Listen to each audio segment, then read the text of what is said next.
Sergeant, remember a few minutes ago, Mr. Chaskalson told you about the allegation that Mr. Boshocha may have been moved to Mr. Nange's house on the date that the police raided Mr. Matlala's house on the 6th of December 2024. You remember that?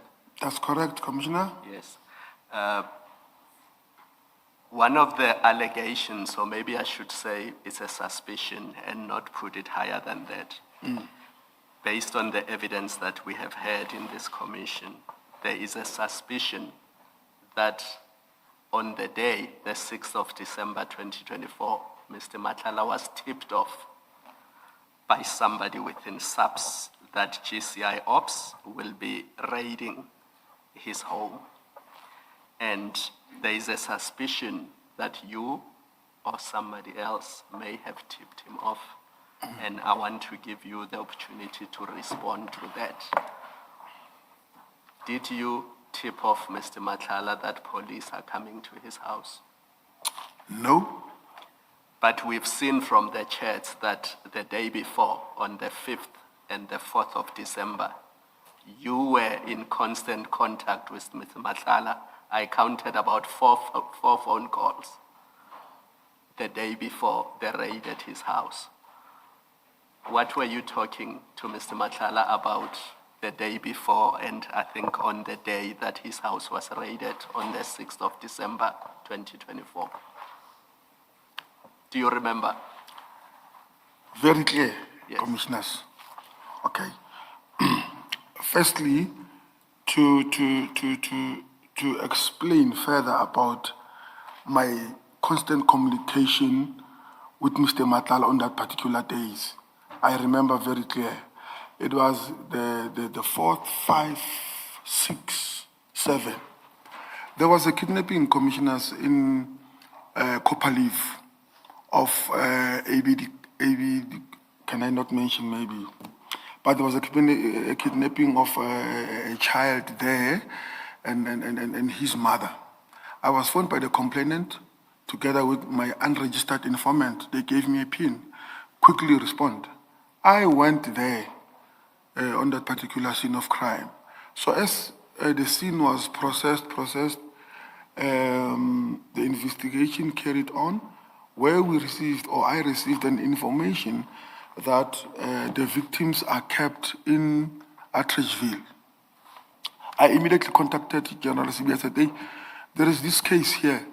I've got the location, I've got the victim. We need to act swiftly. By then, we did not know who the suspect was. General CB said to me, he's in Cape Town, but as soon as he lands, he will make a plan. Indeed, as soon as he landed, he instructed Brigadier Ramangwa to form a team. A team was formed. We followed up the information. Then we went to the set address, maybe after 2 or 3 days. And then it was around those times. And then, but unfortunately, with task force and NIU, but we did not get anything in those set address. But as we were continuing, because I was personally involved there, Mr. Matlala's name kept on popping out. But unfortunately that the complainant was, skeptical to talk exactly what is happening because he was also closer. He was Mr. Matlala's friend. I then advised the complainant that the relevant person here is Brigadier Ramang. I even maybe prefer if even you don't even give me anything because there are a lot of police officials here. We can't trust that who is leaking information to who and how. That is how I connected the complainant directly now to Brigadier Ramangwa, telling the complainant now that it's best and better to whatever that you have, give it to Brigadier Ramangwa so that the information must not leak in anyhow because we won't know what is happening.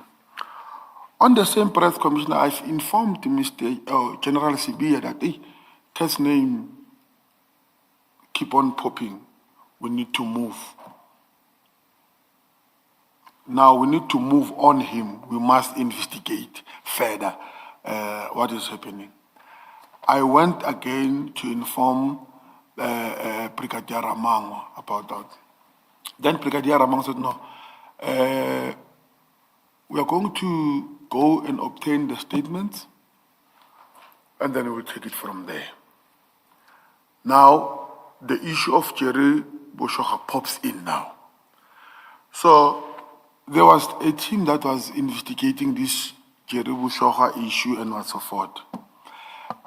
But according, they were just investigating maybe verbally, but on the docket, there was nothing. Then Brigadier Ramangwa and another colonel, I'll just remember him now. They moved in, they met with the family, they've interviewed the family. That is when they've decided to take the docket. And then from there, they've interviewed the mother thoroughly, the wife, the docket started to move. So now, as it moves, now it starts to be between 4 and 5 of December now. Brigadier Ramanga said to me, we must call in Kat. We must come in for the interview. That is when I communicated with Kat. Imran, you are wanted in our office.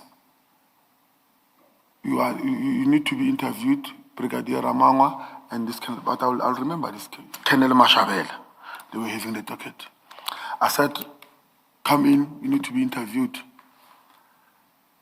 When you're supposed to be interviewed, the following day, Brigadier Ramangwa and Colonel Mashabela were summoned again to the family.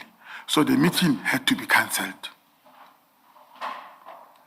Then on the following day, Mr. Matlala phoned me and said, hey, I seated and waited for those people to come and interview me. Then I said to him, no, it was wrong of my part of not saying it was human error that I did not inform you that there were changes.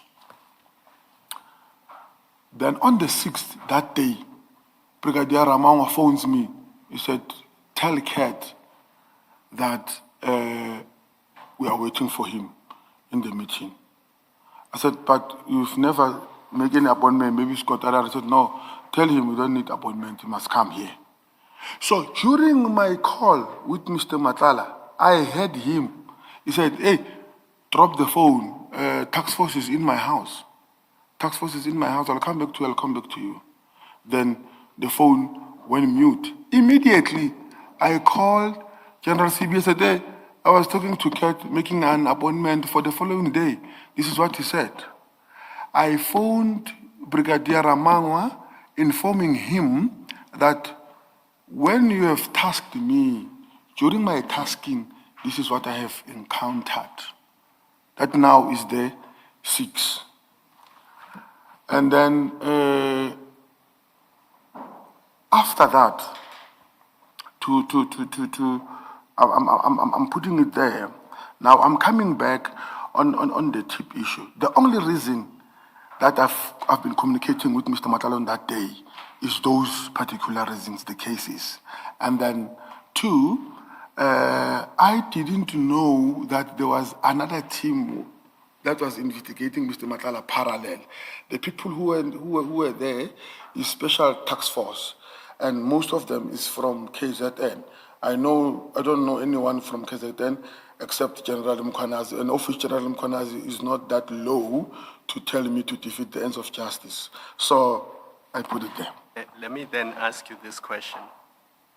Based on your answer, it would mean either on the 4th or the 5th of December, you told Kat Matlala that the police want to interview him in relation to the Jerry Boshoga kidnapping. Yes. So he would have known from you that the police regard him as a suspect in the Jerry Boshoga case. I want to put it in a more understandable and decent manner. Put it in your own words. Yes, because now when my honorable commissioner says he might have heard it from me, it was on the basis of investigation, because now He's the businessman. I can't be saying to him, come to the, let's say, police station without any reasonable explanation why. So I had to inform stop you him. there. So you told him that the police want him to come in for an interview in relation to the Jerry Boshoga kidnapping. Not Jerry Boshoga kidnapping, the Dikale kidnapping, even though there was a Jerry Boshoga on the back, Yeah. but I did not inform him about that. So I don't want this to be taken out of context that maybe I was tipping him. It was on the basis of the investigation was in process at that And time. because we also heard, I can't remember if it's from witness A or witness B, that when the task force arrived at Mr. Matlala's house, he was on the phone with a SAPS member, and their suspicion is that that SAPS member would have tipped off Mr. Matlala. Do you understand that? I understand. And you've just confirmed that when you were speaking to Mr. Matlala on the 6th, he told you to drop the phone, put down the phone, because the task force is at his house, which means they would have already identified themselves by then. Is that correct? It's not correct, but not coming from you, Yes. coming from the source. Correct me so that I don't get it in. Yes. He said, I'm watching them through the window. Oh, okay. And now, I think when they say it was a SAPS member, no. They knew it was me because of when he was instructed to lie down, they've taken the phone. Who are you? I've identified myself from head office on that particular day. They did not know whether it was SAPS or not. No, it was me. So they knew that it was you who was talking to Mr. Matlala because they took his phone, and from his phone they could see that he was talking to you. Yes, And they even spoke to you and you identified yourself. definitely. And you said you are from where? Head office organized crime under the immediate supervision of Brigadier Ramang. So let's forget the tip-off then. Yes. But let's just accept that they are correct that on the day and at the time when they raided Mr. Matlala's home, he was talking to you. On that score, they are correct. That on the 6th of December 2024, when they were raiding Mr. Matlala's home, he was talking to you. On work-related. No. I said forget what you were talking about and forget about the tip-off. Let's just focus on the day and at the time when they raided Mr. Matlala's house. He was talking to you on the phone. Yes or no? You'll give me your reason after. Yes. Yes, give me your reason then. I will be fair to you. I won't trick you. Yes, he was talking to me. I just want to distance myself from this tipping off nonsense. yes. Hey, that thing is painting me bad. So, but you understand that it was on the basis of work. As I explained, I even gave reference, even to those people that Brigadier No, Ramang. Sergeant Gosi, I'm trying to be fair to you because an allegation has been made at true. this commission. That's correct. And it became clear to me that the people who are making the allegation are saying it was either you or General Shibiri. And since you are here and we were dealing with this topic, I wanted to give you a chance to address that allegation. And you have addressed it. Mr. Chaskalson might still come back to it, and I will leave it there for now. Thank you. Yeah. Thanks. Just follow up on this discussion. So you were involved as part of the team under Brigadier Ramangwa That's correct. to investigate the allegations against Mr. Matlala or the possible involvement of Mr. Matlala in the kidnapping of Mr. Boshoga. Okay. To put it in this manner, they were investigating that docket of a missing person of Mr. Boshoga. So Mr. Matlala's name kept on popping. So that is when they said, I must invite him. But at that time, he was never informed that it was about Mr. Boshoga. I only informed him that it was about that kidnapping of the child and the mother. So, yes, my question really is, when they say you must invite him Yes, to come for an interview, yes, it's because you are a member of their team that's That's looking correct. at this matter? yes. Okay. Now, given your close relationship with Mr. Matlala, which you have described, you go biking together, you visit each other, did you not see a problem of a conflict between, in your role as his close friend or brother, whatever relationship, which you have described it as a very close relationship, and we have no reason to not accept that. And you are intimately involved and therefore have access to substance information relating to that which the team is investigating or the allegations against him.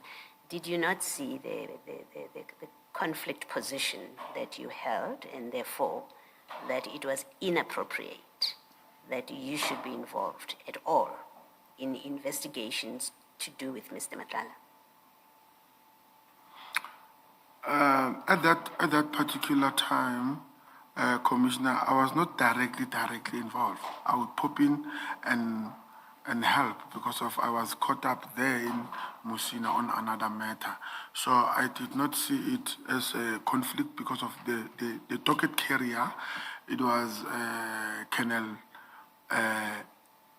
Mashabela, and I would not know what are the real context or how close are they maybe to solve that particular matter. So at that time I did not see any conflict of interest because I was But you would have had a discussion. You know, for example, and this is from your evidence, you knew that the original team that had the docket relating to Mr. Bushokha didn't do much. That's what you said earlier. Yes. That the docket, there was nothing in the docket. Yes. So you've got that kind of access to information. And if you wanted to, you could tell Mr. Matlala, don't worry, there's nothing in the docket, if you wanted to, Yes. because you have access to that kind of information. And then now it's with with Brigadier Ramangwa. And when they say call him so that he comes to an interview, there's been a discussion. You say they interviewed the family, you know what they've said to the family because you're part of that. You are not part of the interview maybe, but because you're part of a team, you know how Brigadier Ramangwa gets to a point where he says to you, call him to come in. So you do have information about what's happening in this case. That places you in a conflict position already against your brother. And I refer to him as your brother only because he's so close to you. I'm not saying he's your, I'm not putting anything to it other than you have this obviously very, very close relationship. So you are put in a conflict position. You did not see or think that you should actually not be involved with this.